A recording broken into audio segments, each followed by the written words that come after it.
with another individual with the intention to carry on business with the common view of profit, then it's that contract that will generally regulate the partnership and will be the source of operations for how the partnership works. And therefore, if you enter into some kind of contractual obligations or enter into some kind of relationship with the view of doing business for a profit, you become de facto partners, and that becomes a de facto partnership, paid using personal wealth.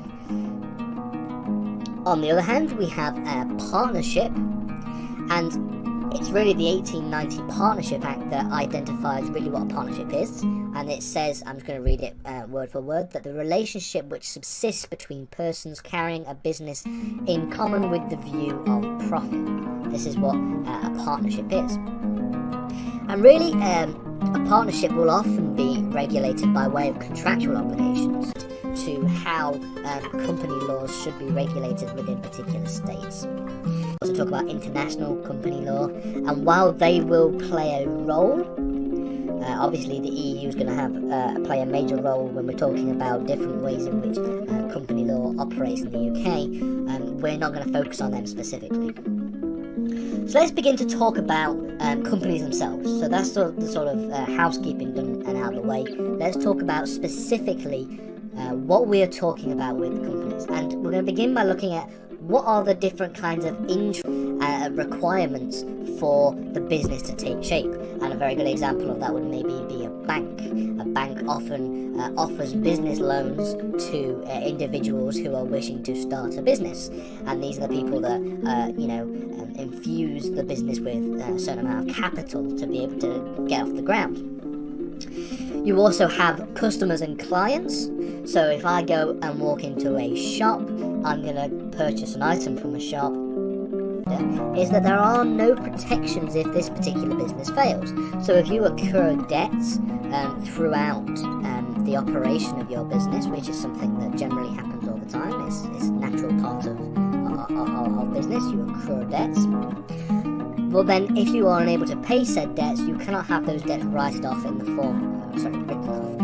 form of bankruptcy proceedings. You'd have to pay that out yourself. So debts to creditors would have to be used. With that being said, let's look at business forms, different business structures that exist in the UK, specifically 3 main ones, and then we'll refer to really the pros and cons of each one. So really, this doesn't necessarily have to refer to a company. In fact, spoiler alert, a company is one of the business forms. The other 2 do not exist as a company, and we'll distinguish between what makes a company and what lenders, managers, investors, for example. And it really means that they can seek securities from the business, okay? Whereby if their interests or their issuance of a credit product, are unable to be secured, then the business will have. Then there is a certain consequence from the business, and that is in the form of securities. By contrast, on the other side of the coin, this can be on the one hand a secured interest, which we'll talk about in a little minute, and it could also be an unsecured interest. It could be an interest that is a strong interest and a weaker interest. And you can probably pick and choose which ones fall into the sort of strong and weak distinction when we go through this list. So one such stakeholders in a company or a business are lenders, and these are the people that maybe provide the capital, and they're mainly used for very small businesses, sometimes referred to as micro businesses. And these are generally, if you are, for example, a plumber, and you are a single, self-employed, you work on your own, you tend to be a sole trader because there is, less need for a larger business structure when you're a one-person operating and doing business around the country, for example. One consequence of a sole trader. Now, we will be referencing the Companies Act a lot throughout this series of lessons, obviously, but the Companies Act itself is particularly huge. It's a very, very, very big, thick, dense piece of legislation, so I wouldn't encourage anybody to read it from start to finish, but we will be referencing all the important parts throughout. And then in 2015, we have a reform to small business, and with the Small Business Enterprise. What I want to do in this lesson is introduce the concept of company law. We're going to look at a number of very basic key elements of company law. We're going to be exploring what the concept of company law is. We're going to be looking at the modern evolution of companies. So we're going to look a little bit about the history and where companies originated, the time periods where they became more and more prominent. We're going to mainly focus on the modern, and obviously you can probably imagine the implication of Brexit on overseas companies operating within the UK. So the first major reform that we're going to talk about is the reform to the 1985 Companies Act, and this was a real major overhaul of this piece of legislation, and also it came with it the passage of a new piece of legislation, the Companies Act 2006, which came into force in 2000. Contractual liabilities of a company, things like the Corporate Manslaughter Act, and you've also got regulation from supranational institutions like the European Union, mainly EU directives, and a few pieces of EU case law as well from the ECJ, and obviously we have to talk about the impact of Brexit on company law. And then you've also got a number of international law regulations that seem to act as sometimes more of a guide. And an example of a voluntary creditor would be something like a lender in a bank. So a lender in a bank voluntarily provides a certain amount of capital for a particular business. An involuntary creditor could be something like, in the case of tort and crime victims, these people don't intend to enter into some kind of relationship with the business when they are entering capital, and that is then owed back to the banks, usually at an increased rate with interest. On the other hand, you have people like customers who tend to be weaker creditors. They have less of a position within the business. They're not as integrated within the business if you're simply just purchasing a good or service from the business. And then we've got the final way in which we can characterize credit maximize, if we're talking about portfolio investments specifically.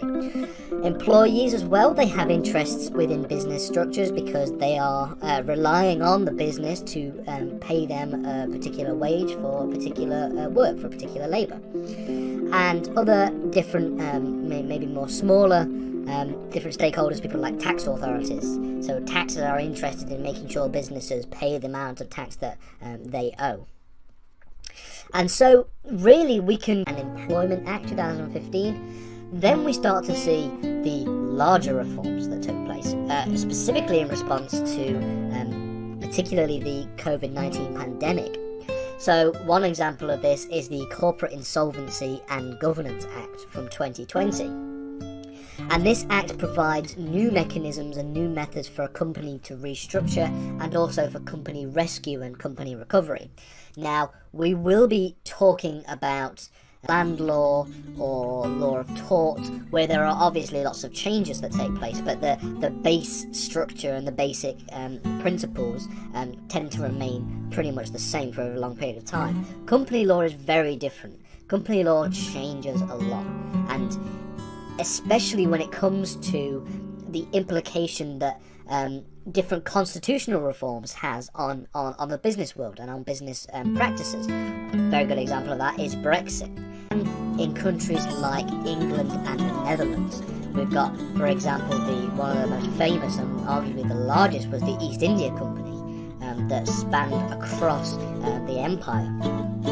And the point of these companies, the point in turning your business into a company is to be able to build on and expand business practices and do more business effectively. So what type of business structure I want to use legally to operate my business, then I have to really ask myself three questions. The first is, will the chosen business form facilitate the raising of required capital for the particular business? Or in other words, will the business form, will it meet the capital requirements? Because for some businesses, it requires the creation and the raising of capital, and so it's again it's a very informal way of operating business practices in the United Kingdom. It's very similar to a sole trader, except in the sense that there are more than one of you. But at the same time, there is no need for incorporation or anything like that. And like it says here, a partnership may be regulated using contractual obligations. So for example, if you enter into a contract, and this doesn't necessarily have to be a written contract, okay? And these are secured and unsecured creditors. Now, this is a little bit more complicated, but a secured creditor are ones who are associated with an issuance of credit or product that is backed by a certain amount of collateral. Now, it's better probably to use some examples. So, they generally refer to voluntary creditors, people who voluntarily enter into some kind of relationship with the business, and it exists separately from the people who are running the business. And that's why, unlike with partnership and sole traders, the people who run and operate a company may come and go over a period of time, whereas the company will stay the same. You cannot say the same for a sole trader or a partnership. If somebody decides to retire from a partnership, or if they're a sole trader and they decide to retire, then that might be the case, but not all business structures are geared towards capital, raising of capital and creation of profit. The second question you want to be asking is, what are the risks associated with a particular business form? Specifically, what happens if a particular business fails? In some cases, there are limited liabilities where a debtor modern legislative evolution of companies, namely since the Companies Act 2006. Then we're going to look at what it means to be a stakeholder in a company, what different kinds of stakeholders there are, and then from that we're going to build upon the concept of business creditors, have a look at the different types of creditors, the distinction between, for example, a secured and an unsecured creditor, so on and so forth, before we finish up by looking at different business. We come to a near endless list of different kinds of stakeholders that we can identify within a business. But how would we identify the different types of stakeholders? And this is why we look at things like creditors. Now, a creditor is simply somebody or an entity who has entered into business with a company. So this can be either voluntarily or involuntarily. Structure. It does not require any formal registration. There is no need for any kind of incorporation of the business structure. There is no formal business structure that is required. It is simply how, if you want to start a business, this is the most simple way to do it. The majority of business forms that exist in the UK are sole traders. I believe it's around 65% from the particular individual or individuals who are establishing it.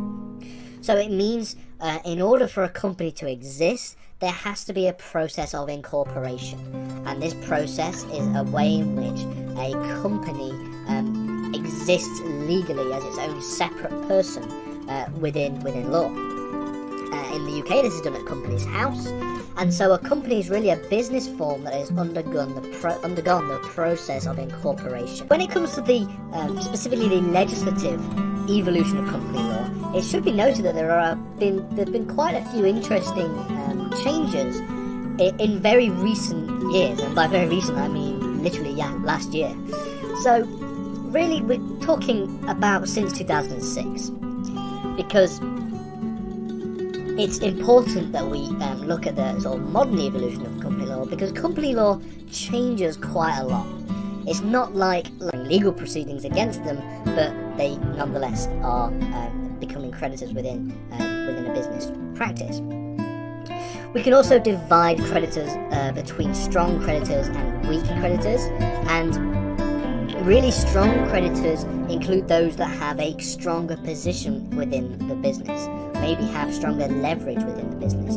For example, banks and other lenders will tend to have a stronger position within a business because they have provided a certain amount of corporate insolvency and bankruptcy law in this series of videos. But what I want to do specifically is focus on them in more detail in their own series of lessons, because technically corporate insolvency law is different to company law. It relates to business practices and it relates to companies, but corporate insolvency is a very specific environment that takes place after a number of things happen, and the main one being corporate manslaughter as well. You also have the various people that own some kind of shares in a particular business, or just some kind of interest in terms of investing within the business, owning the business, or being partners within a business. And so these people obviously have a stake in seeing the company or the business do very well, because they want to see their profits. An unsecured creditor is one that doesn't have any collateral within its crediting when it acts as a creditor with a business. And really, in other words, effectively, a secured creditor holds a line on its debtor's property. Now, we're going to talk about this in a later lesson, so don't worry about not understanding too much yet. But the distinction between secured and unsecured creditors generally is probably the most complex of the different ways in which we can distinguish creditors in business interests that you can have in a company. And in fact, not just a company, in business structures in general. So this refers to business stakeholders. Okay, so like I've just said there, it could be a company or it could be any other kind of business form, and we're going to talk about the business forms in a minute. So the different stakeholders. A stakeholder is simply somebody or an entity who has some kind of interest in the company, and this can be and the sole tradership that exists wouldn't exist anymore because it's directly connected to the person doing operating the trades. It's also, companies are also heavily regulated through a number of pieces of legislation. We've already mentioned them, a number of them here today. We've got mainly the Companies Act 2006, we have the Insolvency Act 1986 for if a company becomes insolvent, and we also have things like, when we're referring to non-consent, very important and key to ensuring its survival. So, really there are three that we're going to talk about, three business structures that we're going to focus on. We're going to focus on the concept of the sole trader or the sole proprietor, the concept of a partnership, and then finally the concept of a company. And we're going to distinguish what all of these different things mean. So, sole traders or sole proprietorship is really the most informal form of business forms. So we're going to look at what the kind of business forms we can have and what they're useful for and what they're not useful for in some cases, because there is a difference between company law and there's a difference between that and business law, because company is a form of business, it's a business structure, but it isn't the only form of business structure that exists. So what's the first question? The first question is, what is a company? And it's really a good place to make it not a company later on. So really, each business form operates in a certain way for a particular purpose. Now, they're generally tailored towards different types of business operations that people might want to partake in. So there are a number of factors that contribute to somebody choosing a particular business form. So if I want to start a business, okay, and I want to try and pick that requires, where a debtor has less liability to pay off the debts of the particular business, but in some cases the debts may have to be paid out using personal finances. And so you have to really ask yourself, what are the risks associated with this business structure? And the final question you would ask is, does this business form provide for the most efficient organizational structure? Because organizing a business is, and just like with a sole trader, there is no protection from the debts to creditors if a business fails. However, unlike with a sole trader, the liability to the creditors would be shared across however many people the partnership itself. So finally, let's look at the main one we want to talk about, and this is a company. Okay, now a company exists as a separate legal entity. I have an interest in that business because I am, interacting and forming contractual obligations with that business by way of purchasing an item from a shop. You could also talk about tort and crime victims, so people who have been wronged by the business will have an interest in seeing that come to some kind of justice, whether that be a tort or whether that be a crime, a criminal procedure. We'll talk about being that a debtor cannot pay its debts to a creditor, and that's when insolvency proceedings begin to take shape. So it's important that we do focus on that in a lot more detail in its own separate lessons, but we will touch on it very briefly in this series of videos as well. And it should also be noted that we are going to be limiting our understanding and our study to UK related company laws. There are obviously other branches of company law that exist. We could talk about EU company law, we could also start with talking about company law, and really the concept of a company is simply that it is an abstract entity. It is a legal fiction, if you will, okay? It is just a legal entity which we utilize to do business and operate business in a particular way. Our modern understanding of the company, the sort of modern interpretation of companies that really hasn't changed that much, since the 16th century, began